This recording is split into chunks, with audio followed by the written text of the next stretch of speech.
you, Bad Mary, for that too sweet playing. Welcome back, all you four-color funny book aficionados. This is US Comics Cast, HQ for all things comic book related.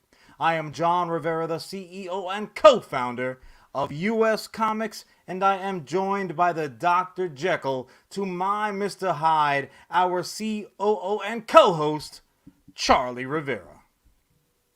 Happy Comic Book Day, brother!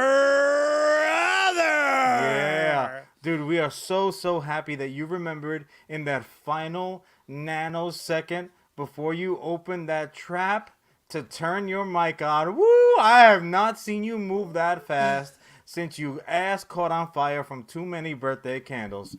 Ooh, that was a close one. I'm saying, the fact that you insist upon putting every single year gets its own candle is frankly offensive and a fire hazard. Lucky for me on this beautiful comic book day, man. I gotta tell you, everything in my life is going great. I don't need any support from really inexpensive beer at all. Just unrelated. I'm just gonna drink this whole thing real quick. Oh. What the hell? Were they giving away another 25 for a quarter special around the block? What happened? Have things sunk to that level that's what you're choosing to drink? You know, John, in this life, you need to fucking latch on to any happiness that you all can I'm saying find. is this. The Rangers have moved on to the second round of the playoffs. They are currently up 1-0 against those suckers from Carolina.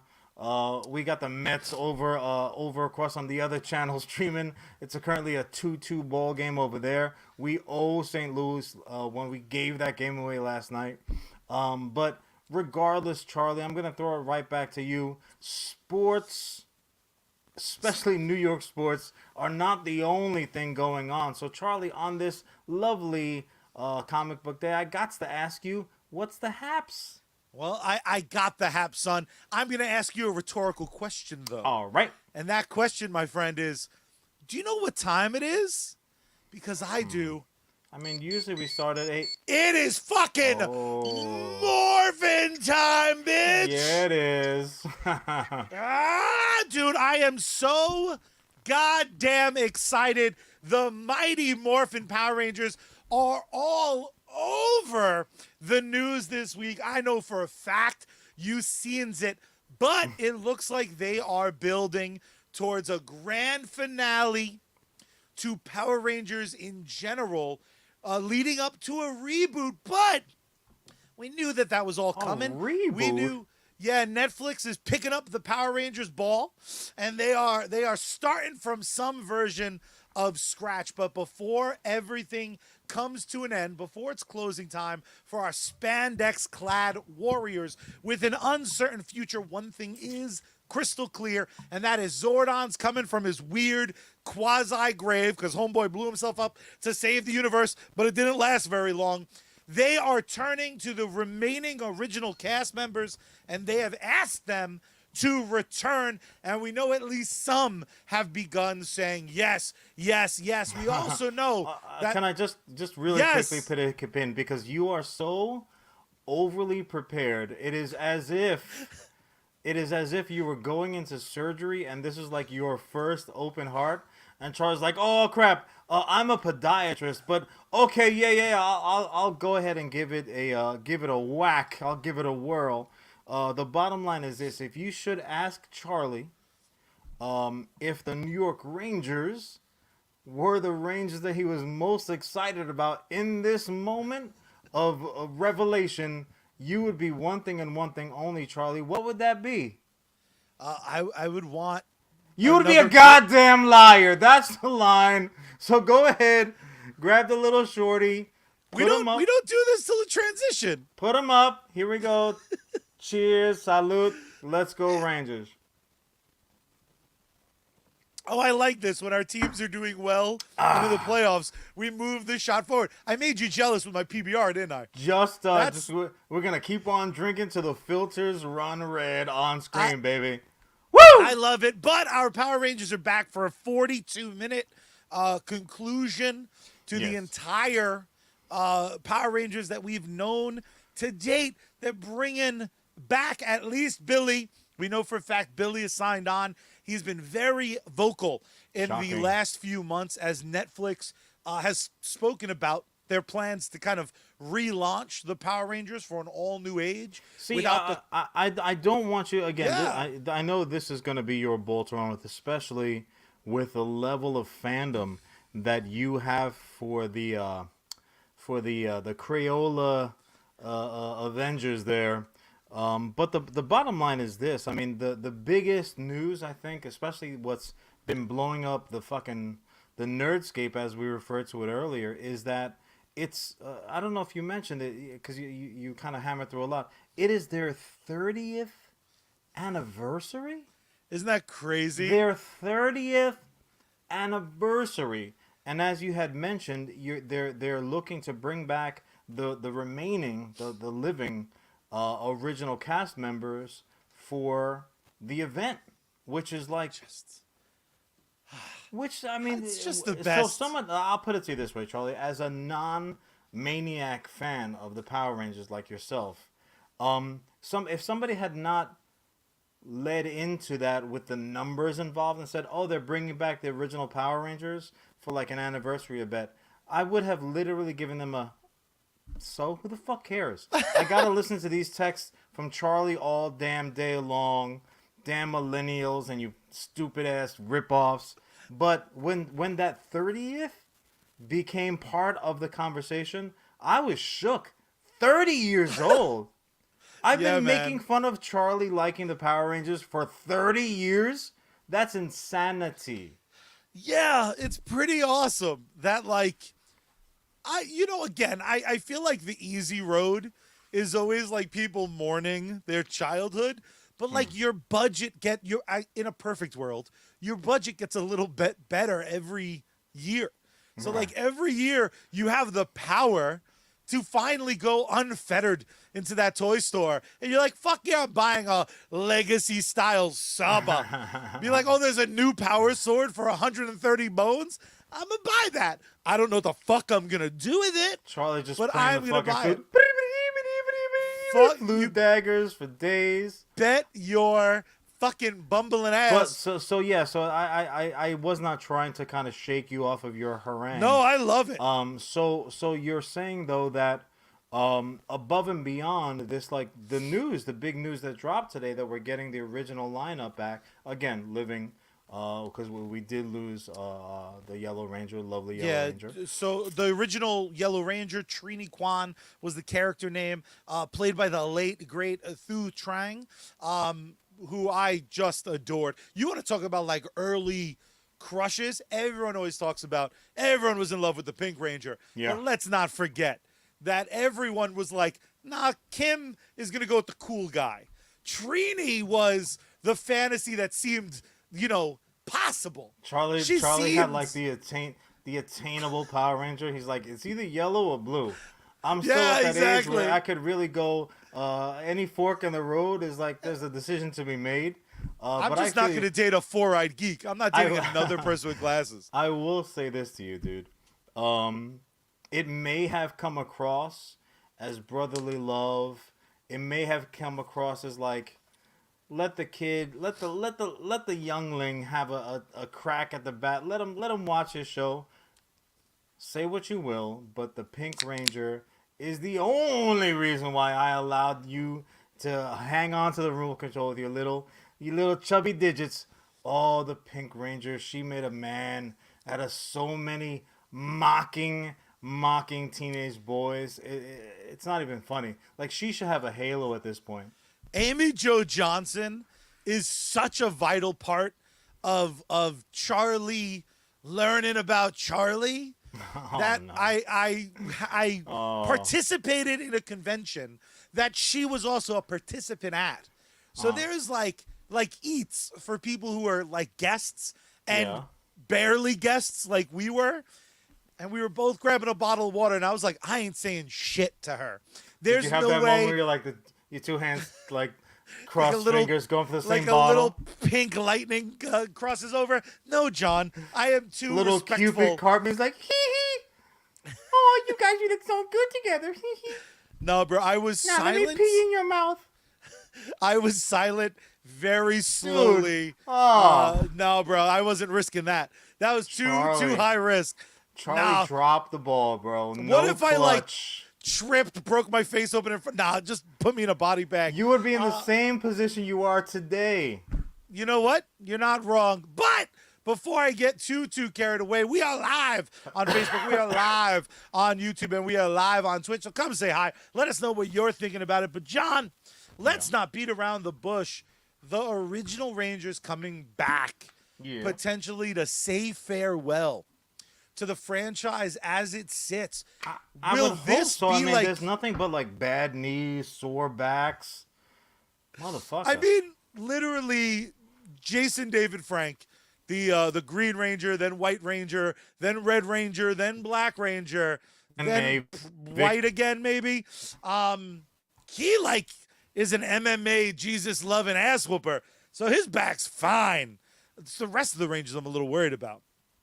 I don't know about you. I don't know, man. But now let me ask you this: as a guy who self admits doesn't appreciate what the Rangers had to offer the multiverse, is this something that you'd be like, I kind of have to see these old bags come out for what does a finale to a 30-year story kind of story look like? Because the Power Rangers they were like the first to be like multiverse. Sometimes some of our stuff doesn't count. Sometimes there's dinosaurs that are back in the present, but also in the past, like Jurassic World before it was Jurassic World. Is this something that fascinates you beyond the I cannot believe people are going to watch this? It does fascinate me in so much as like, look, and I do not mean this to be insulting in any way. Some insult taken immediately. No, like just by the preface. All off screen is where all the insults come. We know. Fair this. enough. But no, like truly the analogy where we at 13:33. Not bad. That's not bad. That's a good run. That's a good. Sometimes the introductions themselves have analogy worked in there. It's true. But no. The truth of the matter is that this is as if RC Cola became like the national fucking soft drink of choice. Like RC Cola, i.e. the Power Rangers, have outlived and outperformed Pepsi and Coke. I do not love this insult. Mind-boggling. No, it's not intended as an insult. But look, even as a huge fan as yourself, would have to admit, I mean, only for the fucking pure volume of testimony that's available to you online. There's so much evidence, so many facts that we can go ahead and drag out in court if need be. But the Power Rangers are an unabashed copy of like several popular things at the moment of their creation. Not the least of which is the actual Super Saiyan program that they imported and then just like slapped over a couple of English speaking scenes like of these cats out of costume. Actually, it's Super Sentai. You're Super thinking Saiyan, of Superhuman Superhuman Samurai Cyber whatever. Squad. There has to be something. There has to be. Thanks for joining us, folks. We'll see you next week. There has to be credit given to a franchise that is going to spawn as many Super movie Sentai, series as Superman. There will be as many bites at the apple for the Power Rangers in cinema as Superman. Well, What world here's did the thing. Zordon lose that this is the this is the specific. How many Power Ranger movies have they attempted? The original series had the Mighty Morphin Power Rangers movie. Then they had Turbo, Mighty Morphin Power Rangers movie. These then are a the few years English-speaking variations. correct. These are all Power Rangers. Yeah, the Power Rangers, not Super Sentai. Totally different. I don't know what you're talking about. I don't know why you're implying that there's similar footage. Super Sentai and fucking Sabin, they're so like connected that I just want to like turn them into one thing that sounds vaguely similar. So I like fine. it. It works for That's me. fine with And me. then they have confirmed there is now going to be another Power Rangers movie sooner rather than later. It's in pre-production, as the kids say. Is so that that'll from, be from Hasbro is going to make that flick? Because I think Hasbro's it's been a movie maker somewhat recently. Yes, I think it's Hasbro in association with Netflix. I think it's going to be like a Netflix is theater just like movie. the distributor in essence. That like, here, we're distributing it right fucking here because stop leaving, please. No, I think it is interesting, and as an over the shoulder watcher, like admitted like smirker, a couple of things immediately came to mind. I'm like, well, this is the helmet acting is so kung fu theater that was like rip-off number one. I'm like, well, okay, well then when you find out more of the details, how it's just overdubbed and then they shot the English speaking scenes separately, I'm like, okay, that totally I totally get it. Okay, no problem. Kia! But then on the same token, the explosive dirt that they had in whatever area of California they were was, look, people want to. That's actually one of my rebuttals when people talk about like fucking drilling into the ground, like shaking up, get the gas out. I'm like, no. The fucking ground itself is explosive in California. I've seen Power Rangers. I don't know what you guys are talking about. But like the blatant ripoff simultaneously of multiple franchises that I loved. Voltron, Transformers. You gotta admit the Turtles. At this point, we have all seen the infamous, to my way of thinking, the infamous documentary over the creation of the American version of this. Like the goofy ass name was like, we need enough syllables that we can fucking benefit and bank off of this Teenage Mutant Ninja Turtle craze. Like they were like Oliver Fagan's little gang of children thieves just pickpocketing whoever the fuck that they could run into at that given moment. And again, they have outlived so many of the franchise that they ripped off. It is no, cousin Paul. No, I am not. How dare you? I expect a written apology for that slander, or I will see you in court, sir. I think Paul joining us over on YouTube brings me a point. He says, John, are you a closet Power Ranger fan? Sounds like it, because guess what? Here's the secret, John.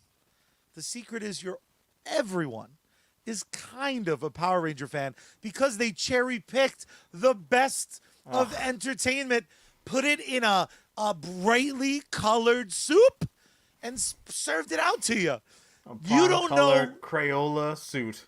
I am not going to take this harassment for someone who is blue on blue right now. You look like you're trying to have that Triceratops power for yourself. I'm repping the teams, kid. Repping the teams. You know me. Listen, you want to talk about, I guarantee the New York Rangers are canonically Power Ranger fans. There was Power Ranger Day on the show. I'm sure all sorts of hockey teams. They probably had special uniforms made for Power Ranger Day. Voltron.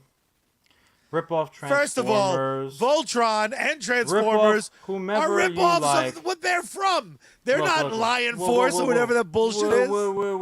Yeah, you in the front. There are translations, there's dubbing, and there are rip-offs. I'm sorry, John. So if you want to take it back, can you tell me? If you want to take it back another decade, I'll go ahead and throw Gotcha Man at you, son. What you got for Gotcha Man? John, what you got for Battle of the Planets? I don't need Gotcha Man. I don't need Gotcha Man. You need to call up Rita Repulsa and have her come down from the moon and rescue your ass. You bring up a good point because we all know Voltron, very famously, 10 land, sea, and air vehicles that come together to form Voltron.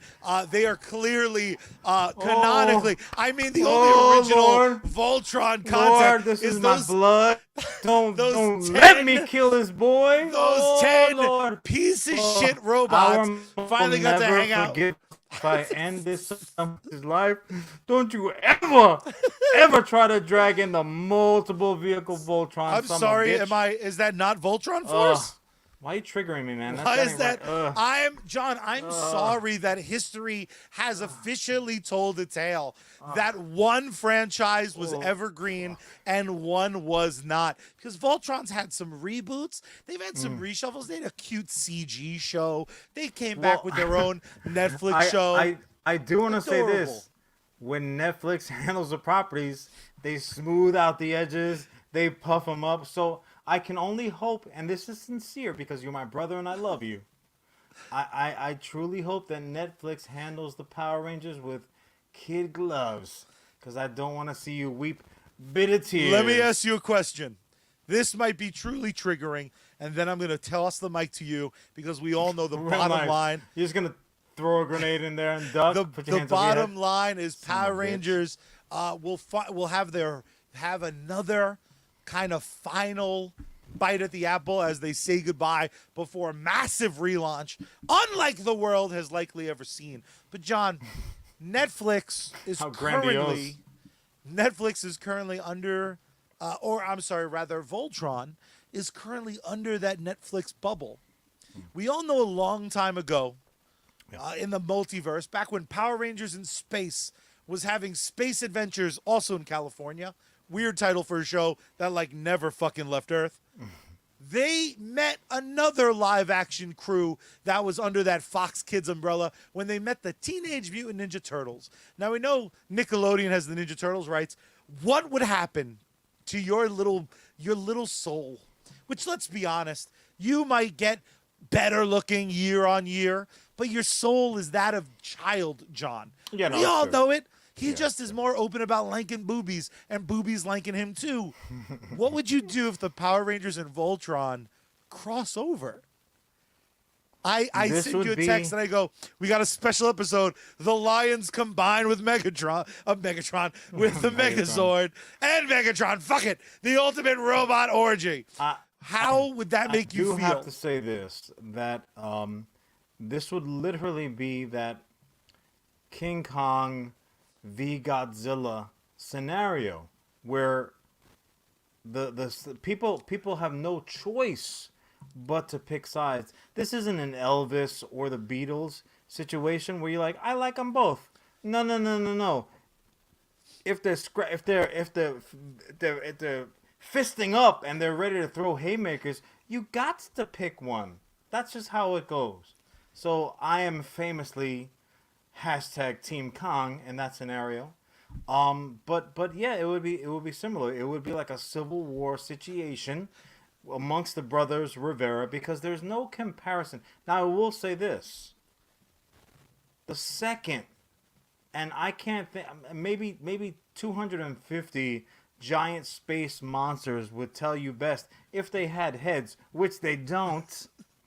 The second that my Lions form Voltron, you still maybe got a little puncher's chance. You could score a couple of points on the cards, but the second that those lion head fists come together, when they form that power sword, which under the best of circumstances will never fit in any scabbard known to man or alien species, the second that sword is formed, I will say that your Power Rangers are in trouble. We'll say this: Megazord notwithstanding, there is a wild card. Like Charlie Day running around in the streets of Philadelphia. You've got the goddamn cheater Green Ranger. Tommy, you dirty. He threw a Hadouken once. Oh, you talk about OP'd. The Lions may have that OP'd sword, but when we call fucking Dragon Sword in the mix, we're double teaming you, and a dude's playing a flute. You're the last thing those fucking Lions would ever hear. Not right. Kia! Some cheating shit. That's some cheating shit. Bro, winners win. Winners find a way to win. I don't want to hear you're already prepping for that. Yeah, you drink that fucking grape juice. You fucking chug it down. You goddamn salty son of a bitch. My dear brother. Yeah. You know what's great about this show, other than me yelling at you Everything. and drinking cheap beer? Everything. And every single week on Wednesday at 8 o'clock, you can come and tune in to our beautiful, my occasional puffy face right here on YouTube, right here on Twitch, right here on Facebook. But also, as well as if you just need us in your ear holes, you can listen to us every single week. Brand new episode drops Wednesday. The moment it becomes Wednesday, you can find that show anywhere. You can find podcasts. US Comics HQ is our social media. US Comics Cast is the show. Tune in, come in, say hi, tell a friend, hit like. Make sure your opinions are heard. We want to hear the great debate. Team Voltron versus Team Power Rangers. Come on, dude, it's not even a conversation to be had. That's right, because I don't think we have any listeners that are old enough to know anything about Voltron Force. You know who would be? The original cast of Power Rangers. So we'll go ahead, and I'm sure they'll have nothing but free time after that special airs. Touché. So we'll probably be able to get them on this show, and we'll just ask them straight up. Now, here's the thing. I'll never know because I will never utter a word to Amy Jo Johnson because she's a delight, therefore scares me. Didn't our pinkies kind of touch? And Joe's like, just like Stan in early South Park. I just vomit everywhere. Little Cupid Cartman, just you see him flying in the back. Pissing over everything. Unbelievable. The bottom line is this, Charlie, whether you like to admit it or not, and that was a dynamite spot read to get the people involved, to make sure they like, comment, subscribe, share, do all that jazz. But if someone said to you, hey, John was not a one-hum chump and shoot off that fucking Han shot early, it's a damn good thing that John, he paused another one, because when the Rangers are going like the Rangers go, I'm going to say, you got to tip them back. Let's go, Rangers, Power or New York. I salute Han shot first and second. Woo! Gonna be no trouble sleeping tonight. Woo! John's gonna pass out on the couch. Whoop, boop, boop, boop, boop, boop. Oh my Lord! So I'm very happy for you, more than I am myself, for the debate that is guaranteed, to happen. Look, I can only hope that as you're nice. I can only hope that as they come back to the proverbial table, that they do so, not just in the kind of the spirit, because look, Power Rangers, it was a more like a campy take, kind of like on that whole team structure and, transforming, and they sold a lot of merch. So look, game recognized game, good for them, good for Saban and that whole crew. But also their longevity, you can't take that shit away from them. They've been in the game for 30 years. They have they're existing in other platforms now and doing very, very well. So look, you cannot fucking hate. So I'll be there, if nothing else, so I can talk shit about it on this particular platform here. But there's also other things happening. Now, you're talking about, look, they're coming back to the table with the original lineup. Again, RIP. Not with the Yellow Ranger, but certainly the surviving current members. And then afterwards, they're bringing a new version to the table in the form of a reboot. Now, they've had this insanely long run. And, look, there have been ups and downs. There have been Red Rangers that are currently sitting in jail for murder. We have tragically lost Rangers here and there. A lot of Rangers have showed us their boobs. Look, and that guy, I don't know what he was thinking. He wasn't even paid for it. But the bottom line is this. It's an immediate reboot. It's oh, congratulations, great job. That's a wrap. Up, and we're rebooting the franchise. Almost in the same breath. But it doesn't always work out that way. Sometimes, IP sits around languishing, collecting dust before an eventual, very necessary reboot does happen. You see that, Channel 5? That's how you do a motherfucking transition. Tell your morning team to tune in and learn something, would you? Because also, as well as, the League. I'm not talking about that FXX fantasy football golden franchise that made us fall in love with Nick Kroll and company. No, no, no. I'm talking about the League of Extraordinary Gentlemen. Nothing would make me happier if when the League of Extraordinary Gentlemen reboot pop, you hear that fucking that theme song hit would make me so. I would do a Shiva blast right there in the damn theater. And you know I'm gonna see it in the specific theater. reference we've ever made in this show's history. I hope Nick Kroll's lawyers at least are listening, just so they can be noting down how much we borrow from Nick. But somebody from over there should fucking probably hear it. I'd hang that next to our silver YouTube play button, like just the cease and desist. Oh, my Mick Giblets costume is like on their plastic right now. I'll get that ready. But yeah, we are getting finally, we are getting a League of Extraordinary Gentlemen reboot, and that movie has it been 20 years in the making? Was so disappointing to me. Yeah, it was. It was Thor 2. I felt the way Alan Moore felt when it was being made. I was like, oh no, really? I grew my hair out really long, just like real Grizzly Adams type shit. I walked out of the theater. You know how like sometimes the high of seeing a flick in the theater, you still got popcorn sticking to you, like the bottom of your shoes is sticky for one reason or another, and you walk out. Sometimes it's the daylight because that was the only ticket you can get. Like, oh, that shit was great. Oh, these Star Wars prequels, they're just the best shit ever. Oh my god. Not even that level of self-delusion was possible for me as a super fan of the source material comic graphic. I was so bitterly disappointed. So yeah, Paul's right. So Paul's chiming in from YouTube. Again, feel free, if you're watching on Facebook, YouTube, or Twitch, you can comment. You can tell us we're wrong or right, as we mostly are. But yeah, cousin Paul saying that he's watching Two Extraordinary Gentlemen right now. Yeah, that's a pretty nice compliment. It's not where I thought it was going. John's a member of many fantasy leagues. John, it's true. You know what's awful about when I sat down to watch that flick? I was unfamiliar with the comic book.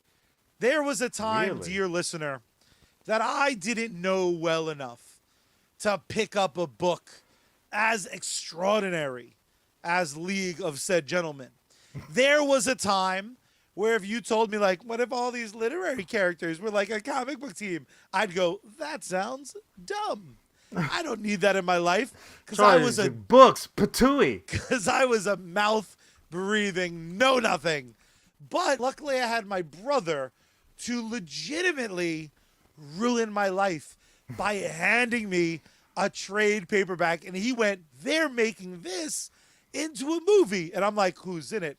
And he goes, the old guy from that movie, The Rock. And I was like, The Rock, WWF champion? You're like, no, the other one, the guy with long hair that shouldn't have long hair. And I went, oh shit, 007? He's gonna play, oh shit. And I got so excited about the idea of a big budget. I saw the car in the trailer, and I'm like, that looks just like in the book. In a time where comic book movies were fucking me left, right, and center, and just so shitty and off base, the trailer made it look like finally they get me, man. They made me, who now became overnight the biggest League of Extraordinary Gentlemen fan.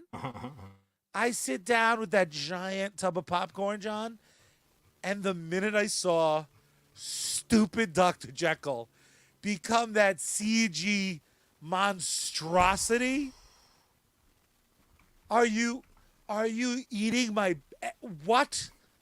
What in the fuck, sirs and sirzettes? How dare they? How fucking dare they? And I was a fan for all of 2 weeks when I was brought that That's rage. all it took. That's John, all it took. What was your introduction to the League of Extraordinary Gentlemen, and what was your reaction leaving that theater, other than gross depression and disgust, I'm sure, for that theater? Well, so that book, I mean, Alan Moore is one of those writers, comic book writers, who his name precedes him. So even if he is writing a subject matter or character or what have you that is not your particular cup of tea, you're gonna be willing to give it a go because he's so talented, right? There was no Watchmen like to pull from. So like there were no Watchmen fans going in. League of Extraordinary Gentlemen, as you so eloquently put, it's a collection of literary figures from like Victorian era England, fish, chips, cup of tea, fucking England. So like it wasn't on the forefront of like these high school kids' minds. Like those were the books in class that the books you had to read in class were like, oh my god, get this fucking shit over with. So Alan Quartermain, which nobody had heard of, Jekyll and Hyde, which you only knew from like a middling musical, freaking Dorian Gray. You're like, yeah, I could probably smash Doesn't this a that lot. Never motherfucker have gets a young. painting somewhere? Yeah, exactly right. They ended up using like kind of a different variation of the Mina that people came to know from Dracula. Captain Nemo and the whole fucking under the sea, no, Paul, you can. We're not gonna mock you for not knowing the flick, because you shouldn't know the flick. Honestly, if you weren't a fan of the comics, and the comics actually had some link to it. It wasn't just the one graphic, which they translated into this direct book. Now I will say this, like, it was self-contained. Spoiler alert, they had that where Quartermain has the carry hand through the soil moment, indicating like, oh, this is gonna be a franchise, come back for more. No, there's no more. There's no more. You done fucked it up. Right away, you dropped the baby after it shot out the chute. I understand it was all slimy and stuff, but you dropped that baby. Ew! Splat! And like they inserted like an American Billy the Kid-ish type character. You're like, that was not necessary. Do you really think so little of American artists that like, I'm not gonna like this if there's no character? Like, ugh. That was how come everybody has an out of the accent? theater. Ugh. And honestly, when you're talking about fucking Sean Connery, accents are the last thing in the world that you can really talk about, because they had to populate a Russian submarine full of British-sounding son of a bitch. He's like, I don't do Russian accents. We're like, yeah, we know you don't do Spanish accents either, motherfucker. We all saw Highlander. So anyways, I'm the Spaniard. at no point in that process, I mean, literally, I didn't have the wherewithal at that age to stand up and walk out of a flick. I should have. And you know how they say, like, there are certain movies, Jaws, Gladiator, like, there are certain movies, if you flip into channels or whatever, streaming, and you come across it, you'll just sit and watch it at any point. League of Extraordinary Gentlemen, if you come across it, you could not switch faster away from that dog of a flick. So the bottom line is this: as much as I loved the source material, I hated the adaptation, the movie that they made based, quote unquote. And I totally got why Alan Moore, as the writer, was so fucking against it. And that's really been his mantra. He hates adaptations of his work. And you look, if you look at League of Extraordinary Gentlemen just as like the only fucking, the only evidence, you totally get why. You totally understand why. Like, it is so dangerous to hand over your slimy just born baby and have it fucking turn into this little fucking awful monster, which doesn't even have legs. Like, it doesn't even bring back money. Like, it does nothing for you. So I'm pretty much on record on how I feel. So excited that the League is getting another fucking bite at the apple. But these type of long, like long distance dedications, these like lengthy reboots after the fact. Again, Paul's here. Paul's a big fan. He's a really good example. So when the new league comes out, it's not even gonna, or it would not have even struck him as like, oh, they're doing this again. No, it's him be like, oh shit, look at this shit. Oh, okay, cool. There's Jekyll. There's fucking Quartermain. There's Nemo. Blah blah blah blah blah. So my question to you, Charlie, is as a fan who through it had multiple IPs that you've loved, that you have given money happily to, that you've invested emotions and conversations. Have you had a similar experience to me where like, yeah, this is gonna be, oh no, it's bad. Oh, this sucks. This is a poor reflection now on me and my taste. Damn you. Damn yous. There are two distinct memories in my life of the first time I was like, oh, bad is an option. And I chronologically, I think I mess it up all the time.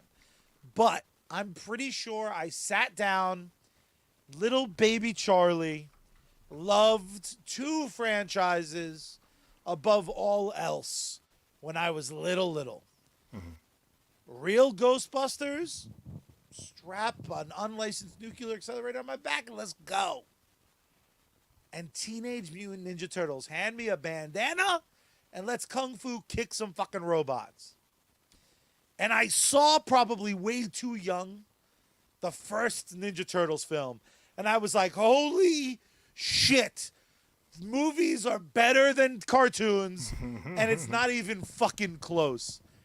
This is fucked up, though.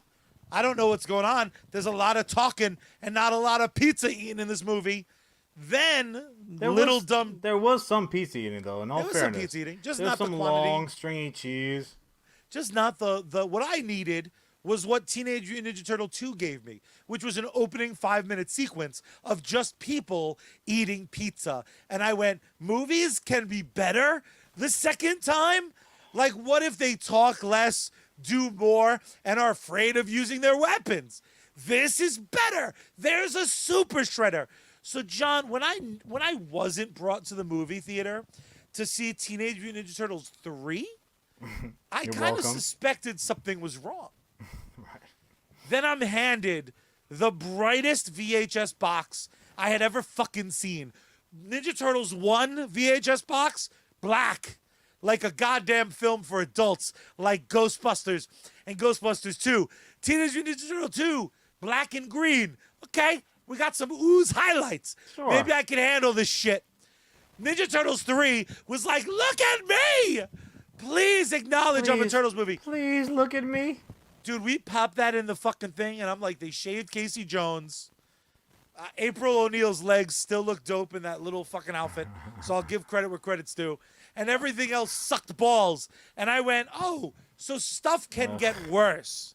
Then, John, sitting in a movie theater, popcorn tub in hand, my lovely cousin Giselle, nice enough to take me to play video games and watch a movie. And what comes on the screen? Mortal Kombat 2. The first time I ever saw a movie, and knew in my little heart of hearts that the people involved were creatively bankrupt.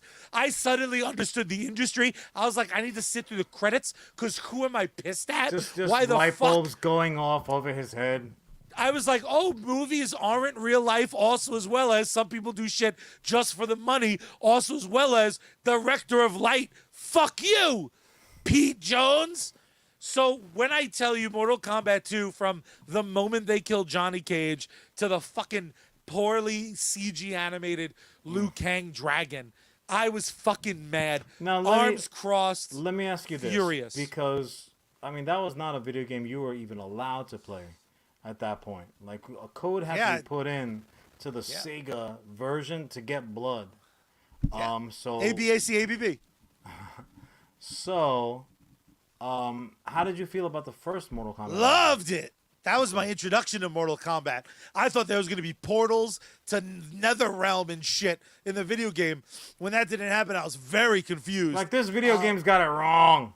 But yeah, like every jabroni before me, I'm like, holy shit.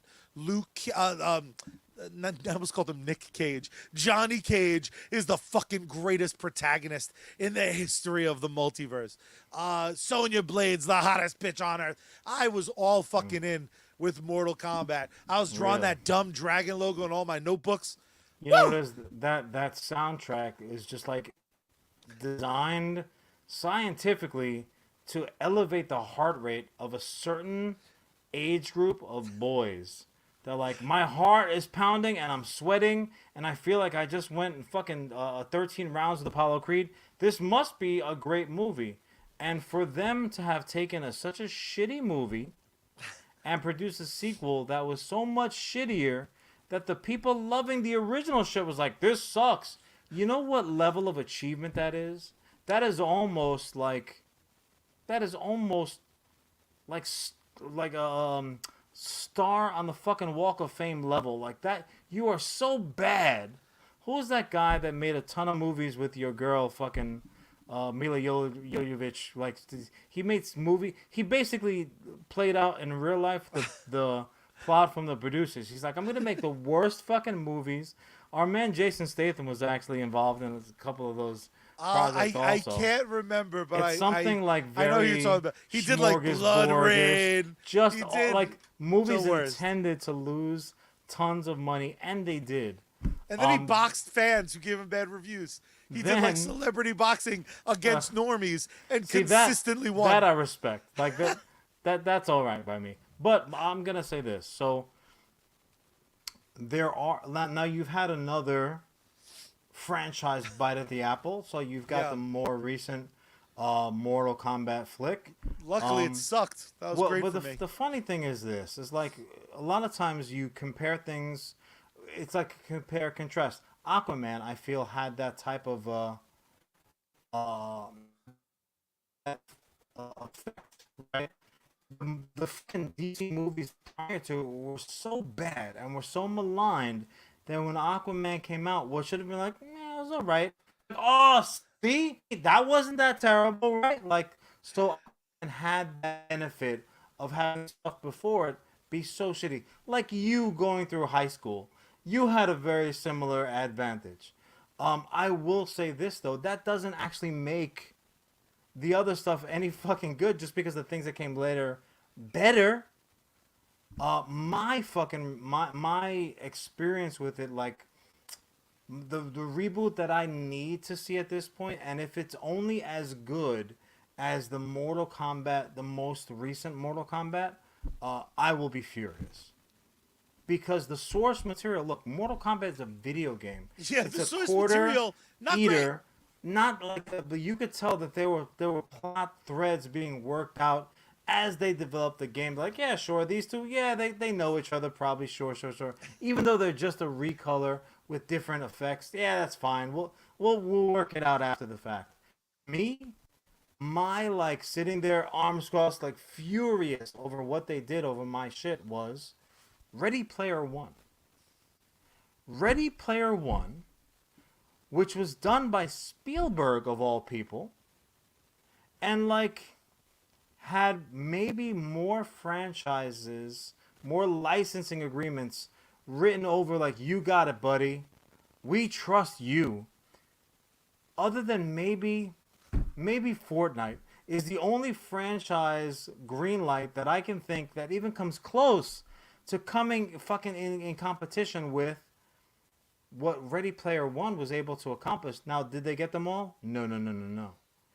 They did not get them all. And one might argue, and that one would be me, that they didn't get the most important ones, which were the D&D, like the D&D run, right? Some of the fucking games they referenced here. There are people out there who did not know the source material, which is a novel. And you're like, oh, that movie was pretty cool. Fucking, did you see Batman? Did you see fucking King Kong? Did you see Iron Giant? Yeah, I did, and it still sucked. Now I want you to answer yourself one very important question: how much of a letdown was this flick compared to the source material if you read it? For that movie to have had as moving parts as it did, to still fall flat. That's how good the source material is. Now, the only caveat that I'll throw out there is this. If Star Wars came out in 1975 and 5, 6, something like that, and then Empire came out and fucking screwed the pooch, the remaining legacy could never have been what it is, right? Yeah. So Star Wars comes out, it's an insane hit. You couldn't get in to see it.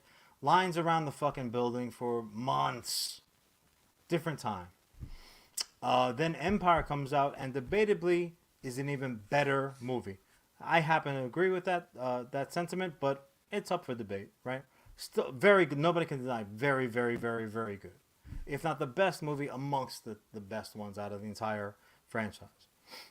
So much so that the rip-offs happened almost immediately. The attempts to kind of catch that lightning in another bottle were so immediate that if when Empire came out, it sucked nuts, it would have killed multiple attempts. You know, a bunch of shit would have died on the fucking vine. And to a degree, that's really what happened here, because the sequel to Ready Player One, very unoriginally titled Ready Player 2, sucked. It was so bad. It was such a fucking terrible read. And I did have to stop and ask myself, as the immediate thought, wow, does this $30 novel that you bought really suck this bad? Do I feel that way because I loved the first book so much? Or because I had such a high expectation, trying to salvage the fucking movie that was made that you really didn't like the way you thought you should? Or does it just... The answer in this case was, it just sucked, right? I'm going to break the rule of no, this is good, this is bad. When we talk about TV shows and movies, for books, I'm going to just say it. This is a bad book. This was a back of the fucking rack, fucking book. You can get it. Get our inventory out the door. Just take it with you. We'll throw it in for fucking free with the next Stephen King you buy. It was just a bad fucking book. So, if they said to me, we heard you, we've acquired the right licensing, we're going to make the Ready Player One that you deserve. At this point, I'd be like, nah, you know what? Don't worry about it. Don't even worry about it. You already fucked it up. It motherfucker had a titty on the back for dancing, and you chopped it off. I'm not interested anymore. So sometimes they can ruin that shit. It's unsalvageable. Well, at this point. I don't mean to disagree. I think that's very much what League of Extraordinary Gentlemen has kind of done. They gave enough time for the stink to get out of the break room. They microwaved a fish, and you're not fucking cooking fish for a minute. I don't want to look at a fish. Don't make fish at work. That's how good I am at podcasting, because it's very relatable. The pandemic winding down, some assholes cooking fish right now in a microwave, and fuck that guy. Or gal. I'm not a sexist. Women can cook fish too. Pieces of shit. I think what Ready Player One would need time, would need more than a decade for you to be like, what's happening? And it would need to be as insane as Quentin Tarantino unretired. He's doing one more movie. It's Ready Player One. You're right, because at this point, a director, who the fuck better than Spielberg coming in and saying I'm gonna do it? You're better. You're better. You're better at the in this game. Okay, no, you're right, and it wouldn't be like actors. It would be because the performances were fine. Everyone worked with what they were given. They just weren't given enough. Honestly, that's almost the Christensen effect. Is that nobody's rooting? I mean, he have to be George of the Jungle for people to be rooting more for him in this upcoming Obi-Wan series. But yeah, no, I think you're right. I think it is ultimately time, because 10, 15 years from now, I might be singing a different story. I don't want to fucking go to Comic Book Movie or Comic Book Resource or whatever one of the websites that I go to daily and fucking read about a Ready Player One reboot. Not at this stage in the game, but enough time passes, I'm ready to be heard again. And It you know certainly what's can happen, but I'm not now. you know what's funny, and I think it's true of Ready Player One as well. That teaser trailer or that trailer that is arguably going to be the biggest bite at the apple opportunity they're going to have for me to give a fuck about League of Extraordinary Gentlemen, because I'm not excited for it until I start seeing what it's going to look like. I'm expecting more of the same. So if 10 years from now, 15 years from now, they announce Ready Player One and you see the DeLorean pull into frame and it has the Ghostbuster logo on it and it has the General Lee flag on top, and I just see right out the gate like, oh fuck, they got all the licenses this time. The General Lee's been canceled, bro. You're not gonna see that shit even 10 years. I from want them to do my version, which is General Juan, and it's a PR flag up top. Whose version is that? How do you Ready- rip somebody off right to your face? That That's is fucking ballsy. Ready Player Trace. The Unbelievable. Charlie Rivera only, not John Rivera at all. I stole one of your By the way, dreams in real time. nobody signs stuff as not John Rivera. Just for the record, I'm just putting it out disagree. there for I disagree. future endeavors. Nah, bro. All my autographs I gave at Con Cradle, which was last weekend. I signed not John Rivera on every single request. There was only one request, Son of a and it bitch. was a parking ticket. But nonetheless, John, fantastic segment. But you know what else is fantastic? Music. What? And I love music, and I love our sponsors. And one of our sponsors this week is the ever incredible Bad Mary. You can find them on social media at Bad Mary Band. They are touring. They do have a brand new album just down the road, ready to pop out there. My favorite part about Bad Mary is that you can support them financially. You can just literally throw money at them over on patreon.com/Bad Mary. But also, you can listen to their entire discography on any music streaming service, Spotify, Apple Music, all that nonsense. Ask to play Bad Mary, and they're like, all right, here's literally all of Bad Mary. Something absolutely free. You can support them. You can follow them on social media. They are touring again, so you can check them out if you are in the tri-state area. Trust me, it is worth the outing. And if you listen to this podcast and you're saying, well, I need a little something extra to go see that gig, you just reach out to us on our social media. Tell us you're going. I'll meet you there. I'll buy you a drink. That drink will be water, and I will ask you to go splitsies on it. John! Harley. Who else have we Just brought to you? putting the fucking promises out there. Wow. No doubt. And when you have that soundtrack popping, the only other thing to do is watch some serious gaming. And when you do so, you check out Sergeant Finesse. You can find him gaming on both Twitch and Facebook. I say both Twitch and Facebook. Multiple streams every day. Outstanding damn video game content. He does supporter games. He does co-streams. He does giveaways. He runs contests. Just don't be a sucker. Do yourself a favor. Check him out today. If you need to pick me up though, and surely I do, go ahead and do like Neo do. Follow the white rabbit over to sneakenergy.com. Use code SGT at checkout. Well, so good. When the Sarge is on deck, there's only one thing to do. You salute. GG, son. Hope you're feeling better. He had some of that big casino scraped off his shoulder, so he's on the mend. Sarge, we're pulling for you, brother. Get right back in the game. At least Charlie! Yes? I cut you right the fuck off. You did. I was going to say, now he has an excuse when he loses. I caught you speaking like you were a dog sneaking a piece of cheese off of the countertop. You're like, oh, what? That's good. That's a good superpower to know that I have. Very nice. Yeah, I know when to back off. I also know when to, like, ruin your segments, your transitions. I just choose to do them as well. Charlie is like the fucking Noid from Pizza Hut. He's like, meh. That's really my role model. You grew up, like, worshiping at the altar of Superman and legacy Mets players. And I was like, this Noid guy got this shit figured out. Right away, yeah, he loves pizza. I love pizza. So automatically, Teenage Ninja Turtles, pizza, bro. We're establishing now a very, very clear layout of Charlie's fucking attempts. Hey, listen, man. To know oneself is truly, truly a miracle. And John, I have argued that your dating history at times has been questionable. But Whoa! it's mainly because I think they're all too short for you.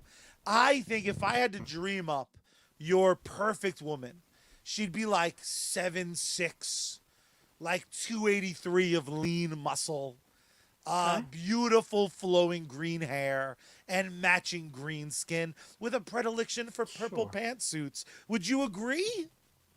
I mean, not that I physically could, but I certainly would not push that big green bitch out of bed for eating cookies. John, we have seen the first trailer for Marvel's next TV endeavor, and that, of course, is the lady that we'll all like when she's angry, and that is the one and only She-Hulk. Esquire. She-Hulk Esquire, lawyer by day, crime fighter also by day. Let's be honest, she does most of her stuff by day. By night, apparently it's Tinder hookups, according to that trailer, which was Thor just hookups, awesome. Hercules. Like, she gets down, bro. Good for her. What I've always appreciated about She-Hulk, I've never known a world without She-Hulk. I wasn't reading comics pre-She-Hulk. So when people were like, there's the Hulk and then there's She-Hulk, his cousin, I was like, what's the difference? They're like, one's a female lawyer. The other one's kind of like a giant ape man. I went, I'm going to read the fucking lawyer one. Yeah. Because one is like a fucking lawyer, makes a good living, probably has very good health insurance, and one's a giant dummy. Like, okay. One was a member of Fantastic Four whenever it was necessary. One is like as often a member as the Avengers as he is a foe of the Avengers. Like, She-Hulk. I'm going to go She-Hulk. Like, really, the only She-Hulk bad stories where she, like, breaks bad or has a heel turn is, like, a messy breakup. Where she's like, high you listen heel turn? Ha, nice. We're ending the show on that. Good night, everybody, for John Rivera. Thank you all. The trailer dropped, and the first thing I really saw, personally, I was like, this is a much different tone than I was expecting, and I find it refreshing. Felt like Ally McBeal-esque. Like I expected a CG baby to show up because I was like, I'm fucking 1,000% in for this. Oh, if you don't watch the show, if you don't watch the show every Wednesday, you miss John doing the CG baby dance, which might be the greatest thing we've ever produced. A terrible CGI baby. People lost their fucking minds, though. The worst part of that CGI baby was the dance. Was that like he was basically doing like a worse, like Elaine's dance on Seinfeld was better than this. I realized this little baby had no option for like dance lessons or whatever. Still slimy, I'm sure, as we had mentioned prior. What a bad dancer that baby was. The first thing I thought when I watched the trailer was like, this is exactly what I'm... we'll get to Paul's comment from YouTube in just a second. Yeah. This is exactly the sort of show I didn't know I like wanted to see. Yeah. But as I am one to do, I turn to the internet, which I have slowly been cultivating into a safe space for me. I blocked so many accounts that just talk shit for talking shit's sake. The one thing that gets past my digital goaltender still is people bitching about Marvel and DC, oddly enough. And the kindest negative feedback, I think, just came from Cousin Paul Now, saying the She-Hulk trailer CGI looked like I was watching Shrek. Nevertheless, I'm looking forward to watching the series, which I think is fair, except the first thing I want to ask you, John, even before I ask for what you thought about the trailer, was haven't we all agreed quietly that the CG in Marvel's like always kind of trash? Like, there hasn't been a Spider-Man without a floating head in 20 years. Like, none of the CG. I just started playing the Guardians of the Galaxy video game. I know I'm like way fucking on time with that game from 2 years ago, probably. There's a really cool game that you might like called The Sims. Oh, you should check that out too. Like, as long as I can get a job and recreate the mundanity of my normal life. If in The Sims I could get a girlfriend who like hates me half the time, looking at you, Jess, Just kidding. She doesn't watch. I'm gonna get a sim wife and Yeah, you're done, dude. take You're the done, ladder dude. out of the pool. But I thought we all kind of knew the elephant in the room was like, Marvel shit looks good if you squint and if your mouth is full of popcorn. Did you think the CG looked as noticeably bad compared to what we've seen elsewhere in the Marvel universe? I'll say this regarding RE, Marvel collectively, CG. I don't think that you can paint with that broad of a brush. And be like, Okay. oh, Marvel CGI always looks bad. No, I don't think that's the case. Even within certain, like certain projects, you can't say the same thing because Doctor Strange, in my opinion, for the most part, looked fucking dope. But that one fight in the street where Wong's being like fucking grabbed up by like the fifth Starro version that we've seen in the last like 5 months, that didn't look very good to me. But there were other parts in the movie which were like, this is like fucking Inception? Like, what the fuck is going on right now? So when you're dealing with as many participants, when there were so many cooks in the kitchen, I think that probably the toughest thing to maintain is like a uniform quality. Now, that's just like speaking to your point regarding like Marvel as like a blanket statement for Marvel. I will say this though, I did have the thought two thoughts came to mind for me watching that trailer. Three things. First, I was like, "Oh shit, the She-Hulk trailer. Let me send it to Charlie." The second thing was, try. The second thing was, this is gonna be a fun series. This is not gonna be like one of those like, like emo hair flipping. Like, and that is very on brand for She-Hulk. She-Hulk's like, "What's up? You want to smash? You want me to smash something? All right. You want me to dress up a certain way? Fuck you. I'm a lawyer. Get out my way." Like, She-Hulk is very like She-Hulk. She-Hulk do what She-Hulk wanna do In such an awesome way. She in the best of ways. The third thing that came to mind was they're not done with the CGI. And we're it's not as if the show is expected to fucking open tomorrow, right? They have weeks and weeks and weeks to finalize, and there are other examples, none of which come to mind right now, of like CGI that hasn't quite had all the finishing touches on it. But look, we talked about this here before. Trailers are a separate entity, all on their own, right? You look at a trailer is only intended to get you to the venue, whether it's your couch or whether it's a theater or wherever the fuck. That's all it's intended to do. Most people, I would argue, watch this shit on their phones. So I'm willing to bet on their phone, that shit didn't look like fucking Fiona. It looks probably great. looked dope as fuck on a big screen, which is like how I watch it. There were a couple things I'm like, yeah, I had that thought. I'm like, yep, they're not done. They're not quite done with some of the visuals. But I love the cast. I love the character. So I cannot wait. I can't wait. You know, again, what's funny is I am the audience for emo shit. Like, I feel like every other week on the show, I'm like, you know what I really loved? I loved how emotionally distraught these characters were. Like, there is something about, like, I'm drinking poor Wanda Maximoff's tears, and I'm like, you can't have your kids. Oh, your robot husband don't love you no more. Oh, this is the best. Corner. Exactly. I'm wearing the like fucking t-shirt showing his fucking ass with holes in it and whatnot. But the thing about She-Hulk that really took me by surprise was having seen the trailer and having that immediate thought of like, fuck yeah, bro. Ally McBeal, and like, she likes to party, she likes to fight. In the comic books, again, you alluded to it flat out. She-Hulk liked to smash, and not only enemies. Like, there is something really fun about this woman who becomes this sex symbol in such an like there are comic books dedicated to the idea of her being this heartthrob, the way Thor would be, but you never really explore with his story. Her stories have always been built to be able to explore it, which is like fucking so exciting. Let's have some fun. But you know, there's a big difference because they're like we privately we talk about certain things which are problematic in the comic book industry only because like not because it infuriates us, it triggers us, or like we think it's funny, more so because like we want to be very much in the mix. We want to be in the game.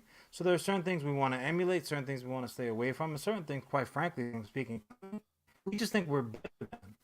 So there have been certain things done with female characters, with like you could any fucking group has been through it. You can insert into this sentence, but there are certain things to approach which should be avoided like the fucking plague.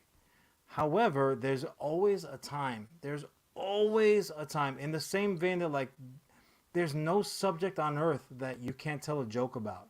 I firmly believe that. I truly, truly believe it. There's just one rule. Make sure it's funny. Yeah. Like, take your shot, brother or sister. High risk, high reward.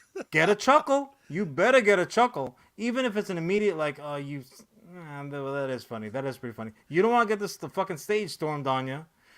So I think, like, having a character, regardless, have ownership of that aspect of their personality, that's fucking dope. Like, the Sarge himself is here. What's up, Sarge? I hope you're feeling better, brother. But you alluded to it all the time. We never go too far from wrestling fucking just inserting itself into the conversation. But I mean, how many male wrestlers have made like sexuality part of their fucking like part of their brand? Plenty. And that's no offense intended. That is a mouth breathing fucking like basic level audience. Like about Venus, you got a towel. So like you can do it. You can fucking do it. You know, but what struck me? Post this one for Sarge. I did. Sarge, unless you got a punchline, don't try to be coming here with a joke, son. Sarge is about to get canceled if that joke's wrong. Sarge has been living on that razor's edge for like years and years. He's fine. Even when he was just working in an office, even that pre-game. Especially then. Yeah. What amazed me though is I turned on the Twitter machine. Oh and my God! Why do you do it, man? The feedback wasn't, oh shit, a hero's about to get. There's a Tinder fuck joke in that trailer that I high-fived. I high-fived my phone. I was like, this fucking rules. Knocked it into the toilet. Oh damn! I was like, you go girl, is literally what I uttered. There is not only going to be a new, oh no, he's gone. There's not only going to be a new character that might play a significant part in the Fantastic Four one day to make Cousin Paul so happy. There's a new badass character to follow. There's a new show to look forward to. What I wasn't expecting was people being like, Marvel with more fucking chicks. What is all of Phase 4 just about broads taking superhero man jobs? It was the weirdest tiny dick energy comment section I've ever fucking seen. She-Hulk has been around for fucking ever. She gets an exception to the derivative rule. It is a wildly different character than Hulk. There's some dumb shit that ties her in to Bruce, but for fuck's sakes. So, other than, not maybe, definitely, other than Batman. Batman is the heavyweight champion of derivative fucking characters being attached to his fucking goofy scalloped cape. Hulk has more green fucking blooded bastards hanging off of his tattered drawers than there's more Hulks. There's fucking there's Little Genius Hulk. There's Scar. There's She-Hulk. There's who's the goofy guy with the He's just got gamma hair. Fucking Professor whoever the fuck. Like there's plenty of, and that's not even speaking of like the various flavors. He's the Baskin Robbins of heroes. There have been more flavors. You got a red of Hulk, Hulk. you got a gray Hulk, you got a black Hulk, Yeah, you got a white Hulk. Like selling dude, he's fucking, the Power Rangers. He's like scalping pterodactyl. Hulks. He's fucking he's homeboy outside the palace and from dusk till dawn. He's like, we got green Hulks, we got red Hulks, we got She-Hulks, we got Stanky Hulks. He just doesn't stop. So Hulk can Doc Samson, thank you, cousin Paul. Hulk can never with Hulk you can never be like, oh, here comes a no. There's been so many derivatives of Hulk. So that complaint, which I admit I make 9 times out of 10. It's true. Loathe derivative characters. Loathe them. She-Hulk, though, would be an exception. And I'll you know what? Just to show that I'm not being sexist about it all, I'm not jumping on any kind of fucking like hashtag bandwagon. There's another Hulk derivative that I'm all about.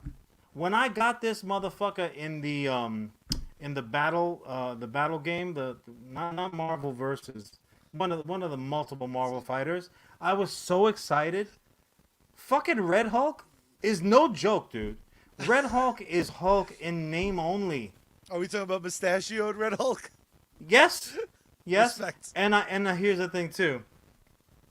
I'm glad you brought that up. So, spoiler alert. This was like this was one of those subjects like, who's Red Hulk? Who the fuck was it? Like, only maybe Dallas Who Shot JR could rival the level of like, who done did it? That particular like question mark carried. And when you found out that it was fucking Thunderbolt Ross himself, the general, the pops of Bomb Priest that fucking Hulk's been laying into for years, was you like, yeah, you know what? I get it. I get why he is so angry with the black fingernails. Charlie must be emo heavy. Fingernails. I got you, son. But when they had the explanation of like, well, why does he not have the mustache? And like he gets so big that he grows out of his follicles, and she's like, oh, he's got the mustache, but like he's just too big for you to see it. Dude, I stood up and applauded. I fucking loved it. He doesn't get stronger necessarily the angrier he gets. He gets hotter the angrier he gets. That's how you do derivatives, bro. That's how you fucking do it. I do love that it's a condemnation of mustaches, though, because he gets hotter, the mustache goes away. It's like with a mustache, Red Hulk's a 7. No mustache, he gets up to an 8 because we're judging him like a fucking swimsuit like, look, competition. I don't want 70s porn star Hulk. I just want red, hot, angry Hulk. That's he's fine. just he's doing the Magnum PI pose, just butt naked in some fucking women's magazine, just a white fucking love trail from neck to belly button, just awful in the best way. But yeah, there were certain moments that hit. Look, if any dude out there, like man's man out there, can say at one point in their life they don't want to be picked up and carried to the bedroom like a little sexy baby, you're lying. You're lying, dude, son. Why do you think the WNBA is even on TV still? Every once in a while, that thought's gonna cross. Like, that couldn't be too bad. Let me watch a little bit of this. The New York Liberty they're a good team, I swear. I mean, let's see who on the roster could carry me off to the sunset. Talk about plausible deniability if you're just enjoying a little alone time at home and someone shows up. I watch it for the sports. Because no one play does. fundamentally better. So I just want to I don't know why I'm still surprised by this shit. I don't need a long thought on it because the show's winding down. But are you even surprised at this point that people are like, the bitches are trying to take over Marvel? It's like, yeah, you have to at some point, even that roster that's just so dong heavy. Like, it started so uneven. Black Widow was like the only bitch in the universe. Yeah, no and power. Then very slow. They're like, talk about no power having. Then they're like, nah, there's a broad on the helicarrier Yeah, she met the mother but wasn't the mother, but married the guy. It's like, are you trying to sell me on a Shield, like management level Shield How I Met Your as your? Stepmother? Yeah, exactly. Oh my god, better name for the fucking show. That would have made me less pissed in that final episode. They needed more women, but it feels like every step along the way, there's some. Nope, I'm gonna disagree with you almost immediately. Talk at me. It's I not appreciate that they that. needed more women per se. They just needed more diverse types of characters. So that could be any sex of character that you chose. But the truth of the matter is that original lineup that we got for the Marvel flicks were kind of like one note, just across the board. Basically, the Avengers could have been called the Alpha Males. Because really, and that arguably could have been a more interesting subplot rather than like brute strength versus science. Really what we got until magic made its fucking flamboyant entrance into the fray, and now Doctor Strange has become I have a Tony cape. Stark. That's how it goes. One Sometimes. hell Like, of an did you entrance. see Aladdin? Watch this shit. Ew. It's like his cape is like one of the best heroes. And I would argue also that it's not the fucking the female phase of Marvel. It's really the Wong phase of Marvel, because fucking is in everything. We're him in She-Hulk also. We saw him in fucking Shang-Chi. He had Abomination on a short leash, and he clearly is going to here as well. But no, I think it was really more of like a diverse thing. I will say this though. So no, I intentionally avoid with every fucking like fiber in my being. I avoid troll talk because all it's meant to do, it's designed to trigger you and annoy you, right? And this is what it's meant for. Even if like you read some intentionally triggering shit and you agree with it, you're not a troll, so you're not gonna like, oh, I'm gonna repeat this. No, you're like, oh, I think that too, and then you're not gonna think about it again the rest of the day. The one that like really surprised me, and I actually heard it from you, was fucking Game of Thrones' own Gwendolyn Christie. I was shocked that she got some bullshit thrown her way over her Lucifer casting for the upcoming Sandman. And not to deviate your topic, no, but no, please. it's related in the sense of like I didn't feel that or see that rather for the stuff. Though I wouldn't be surprised because look, people are entitled to their opinions. It's just if you want to have a conversation about it, I think they'd be hard pressed to like really explain it away. The fucking Gwendolyn Christie stuff. Look, everybody loved her in Game of Thrones. Everybody said we wanted more of her Captain Phasma. Yep. Of her Captain Phasma in the fucking whack ass Star Wars fucking like whatever Last the fuck trilogy. you want to call them. Yeah, whatever. So like, look, she's got fucking cred like amongst this group. You're gonna give her fucking shit over that casting? Are you actually that ignorant over? Look, if she's playing the ultimate fallen angel, Charlie, what are angels, men or women? Neither. Neither.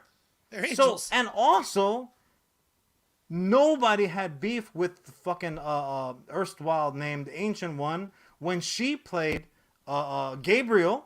She played Gabriel, right? In Constantine. And it was fucking awesome. And she was amazing. She was but look, an actor She's acts. a brilliant actor, yeah. But that's a conversation that we've had in a different capacity. Look, the actor acts. Fucking Gwendolyn Christie can dunk on all of you. She can fucking catch one 20 yards out and run it over all of you dum-dums having an issue with it. And if the creator of the source material has no issue with it, then you should have no issue with it. Did you see his tweets? Did you see his tweets? Because fucking Neil Gaiman is a boss. My two favorite was someone commented, "Not my Lucifer." Neil Gaiman responded, "Not my problem." Another person tried to put Neil on blast. They go, "But you yourself, Mr. Gaiman, had you previously stated you hate when they change your characters." And he's like, "I fucking do hate when they change my characters." And they haven't. What do you think they changed? Do you think Lucifer has a dick? Because he doesn't, and to my knowledge, neither does Gwendolyn Christie. Dude, the show fucking Lucifer ran on television based on specifically Lucifer with jet black hair, not a blue eye to be found. That show is beloved in its fan base, so loved they begged to bring it back to bring it to Lucifer. Netflix Lucifer, the way that he's depicted in the comic version, he looks like a Nazi fucking poster boy. So unless you're gonna bring in Jamie Lannister, you are not gonna get a carbon copy of what you saw on the comic. What I will bet that you get, and this is just speculation because I'm a huge Neil Gaiman fan. You're gonna get a righteous version of the character. That's the bottom line. They made changes for fucking American Gods when it hit the small screen, and Neil Gaiman was right fucking there for it. So even when changes are made, they're not being made willy-nilly, as a secret to keep it away from. Look, just do me a favor, everyone, just shut the fuck up. Just shut up. I know it's sit ironic. Sit down and just take the entertainment. Sit there and take it. The irony is not lost on me that I'm about to say this whilst co-hosting a podcast. But I don't give a fuck about your opinion, especially if it's before the thing comes out. Yeah. The fact that you could see that teaser, which is what it is, and your thought was kind of anything other than the production value looked good. To double back on what I was saying about She-Hulk, it is perfectly acceptable to be this looks like the Smurf movie, color-coded green. That's fair. Yeah. That's about all you can judge. Tone and aesthetic. What is the tone? What is the aesthetic? Other than that, you can't judge shit, assholes.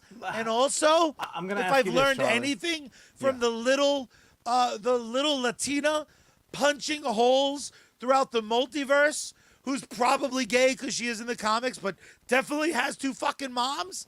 Don't tell China. They don't need your money, China. Sorry, China. We made all the money. Look at what we did. We have this box. It's full of money now. Eat a bag of dicks. You telling me that someone who has Disney Plus is going to be like, I'm not fucking watching. There's no other content. It's Marvel, Star Wars, and shit you already saw. Fuck you! And Winnie the Pooh the movie, which, if I'm not mistaken, is really not super popular in China either. I don't see anybody trying to put pants on him. But no, I do want to say this, and you raised the point. It's a trailer, right? It's like a trailer is there to do a job. And look, the truth of the matter is that the trailer is actually not there to entertain you. That's what the flick is for, or that's what the series is for. Their job is to entertain you. The trailer is to get you talking and get you anticipating that product to come out. And whether you love these trailers, whether you hated them, whether you love the casting, whether you hated them, or whether you were kind of nonplussed about either one, but you're still watching it, you're still checking in to see what's what, don't lie. You're going to watch that content. So they got you. They got you. It's like your parents saying you cannot get that brownie until you finish the broccoli on your plate. And you can sit there bitching and moaning, complaining how you hate broccoli. It's the worst thing in the world. And it is. The bottom line is you are going to finish that broccoli because you just want to get to the damn brownie at the end of the day. And when that brownie is so delicious and warm in your stomach, you're not even going to be worried about that broccoli no more. So look, I think Gwendolyn Christie is going to be a dope Lucifer, especially if they play that angle, right? Loki's damn trying to smash himself. Nobody's got a problem with that. I encourage it. Gives me hope for the future. I think that she's going to be dope in the role. I cannot wait for that series. Sandman is an esoteric property to begin with. That's gonna be your issue, not the fact that he's wearing a fucking giant alien thing head for a helmet. That's your issue. He's wearing a dress, folks. He looks like homeboy from fucking Depeche Mode. Gwendolyn Christie is gonna be your issue, whatever. But She-Hulk, I think the bottom line is ultimately it was about the vibe. They were saying, look, this is the type of show that it's going to be. The same way that when you got trailers of the Taika Waititi, chops at the tree, you're like, okay, this is gonna be his vibe. Coming off of the certain things, so much different than what's come before. Look, different is good. Variety is the spice of life, as they say, and that counts for everything. That counts for the green bitches carrying you into the bedroom. That counts for the series mixing it up, especially when you have the creator's blessing. But the truth of the matter is, I'm gonna be there to see it. Charlie, you're gonna be there to see it. If you're sitting here watching this or listening to this, you're gonna be there to see them too. Don't be a liar. That's true. And the last thing I'll say before I kick it to you to take us home, John, Word. is if you saw the She-Hulk trailer and you had more to say about female comic book characters than you did, we have lived long enough in this fucking miserable world to get 86 Marvel movies to the point where She-Hulk features Frogman. Frogman is in the trailer for She-Hulk. Unbelievable. And you have time Those are to deep, click-clack? deep cuts. John, if Daredevil shows up and She-Hulk and Daredevil beat the shit out of Frogman and then beat the shit out of each other in the love-making quarters. Dun, dun, dun, dun, dun, dun. John, I would watch just straight up a legal drama with those two legal behemoths going at it for at least 10 seasons. I got news for you. Whoever the special guest of the week is, if they're a celebrity, they done did it. Oh, Save shit, John! Time. Work. Congratulations, man. We did it again. We did. We produced. The Mets have taken the lead. The Rangers sitting in the lead, just taking punch. Oh, no, I'm a liar. The fucking Carolina just tied it up. Son of a bitch! Right? See, this is what happens when you dance too close to the song. What I also love, John, is this evergreen content that features very specific scores from a very specific date. When someone in 2061 is listening to the podcast, they're not going to know what the fuck you're talking about because baseball, football, and hockey will have merged into the ultimate sport, blurfketball. John, there is only one way we end this and every episode of US Comics. But before you tell the people how that is, make sure you like, comment, subscribe. Make sure you drop a like on this video. Make sure you comment. Make sure you tell a friend.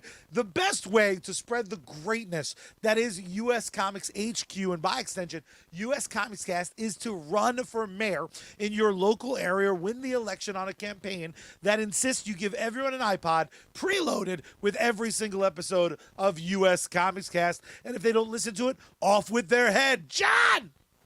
What is the only way we end each and every episode of US Comics Cast? I guess you gotta turn the power boop on. You gotta turn the volume up, and you gotta tune Bad Mary and open up the window wide and scream out into the night sky.